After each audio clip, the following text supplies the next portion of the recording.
Let me start with something that most people won't admit, especially when they feel stuck. If you've been sitting on a decision for months, maybe even years, whether to leave a job, start something new, or make a move you know matters, the problem is not that you don't know what to do. The problem is that you don't know when to do it. Most people are not afraid of making a decision. They are afraid of making the wrong decision at the wrong time and having to live with the consequences. So they wait, they overthink, they go back and forth.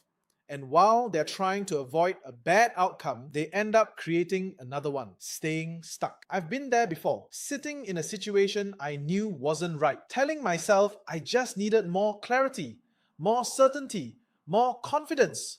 But if I'm honest, I wasn't waiting for clarity. I was waiting for comfort. And comfort never comes when a real decision is required. So in this video, I'm going to show you a different way to approach this.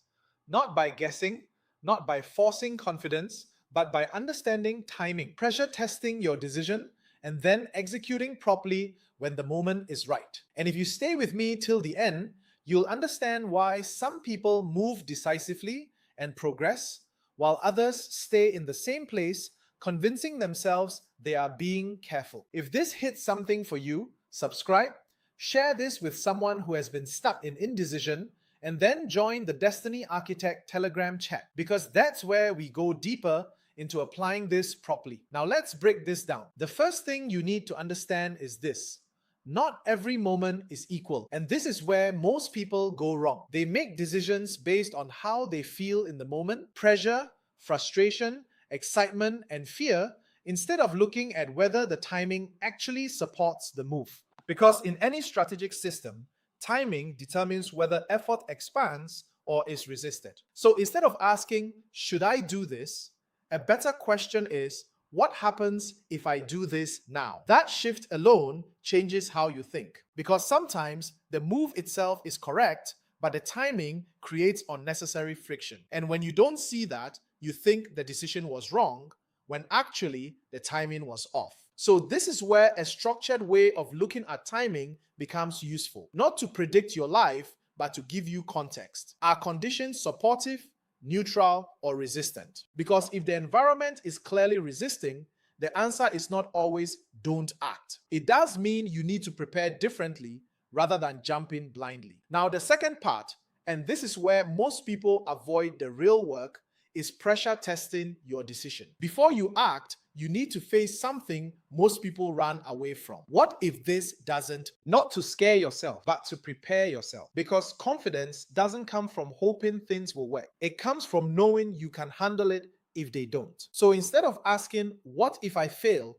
and stopping there, take it one step further. If this fails, why would it fail? What would I have missed? What would I need to handle? Because once you answer those properly, your fear becomes information instead of paralysis. And when fear becomes information, you can actually move. Now, the third part, and this is the one that determines everything, is execution. Because you can think about timing, you can analyze your decision, you can prepare as much as you want. But at some point, you still have to move. And this is where people get stuck again. They keep refining, adjusting, waiting for the perfect moment. But perfect timing doesn't mean zero risk. It means the conditions support your action enough for you to commit to it. And once you commit, you execute properly. Not halfway, not testing, not 1 foot in and 1 foot out. Because partial commitment creates partial results. And then people say the decision didn't work, when in reality, they never fully acted on it. So when you put all of this together, decision making is not about being fearless. It's about understanding timing, preparing for reality, and then committing to your move when the conditions make sense. So here's what I want you to do after this. Before you delay another decision, pause. Ask yourself whether you are waiting for clarity or avoiding discomfort. Ask yourself whether the move is wrong or whether you're just unsure about the timing. And ask yourself, if you made this move today, would you commit fully or still hold back? Because if you're still holding back, the issue is not the decision. It's your willingness to act on it. If this shifted something for you, subscribe to the channel, Share this with someone who is stuck between staying and moving, and join the Destiny Architect Telegram chat where we go deeper into making decisions properly instead of guessing. And if you're still in the same place 6 months from now, it won't be because you didn't know what to do. It will be because you didn't move.